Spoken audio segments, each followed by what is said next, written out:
And I started telling him like, yo, why don't we like have workshops here? Let's host sports ed workshops so I can tell the young people who are passionate about sports what opportunities there are and maybe how they can access them. Because the people they're not capable. They're very capable young people, and it's young people. Also maybe it's just about teaching them within the capability. Like, yo, I like this, I can do this. Okay, cool. Let's teach you maybe something that you may be able to monetize, create something from, pitch yourself into, build something for yourself, build something for someone else, see if you can sell that. I think that would be a very effective way to maybe deal with the problem.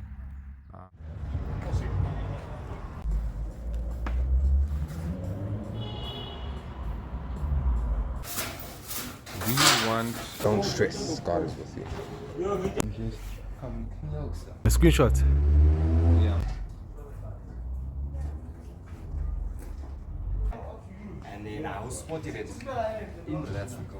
What's up? What's up? Bro. There you go. There you go. Thanks, Mr. Brad. Thanks for the offer, though. Appreciate it.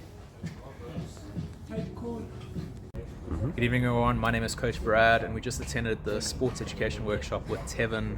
He is a brilliant presenter. Yo guys, I'm out here at the sports education workshop today with Devin.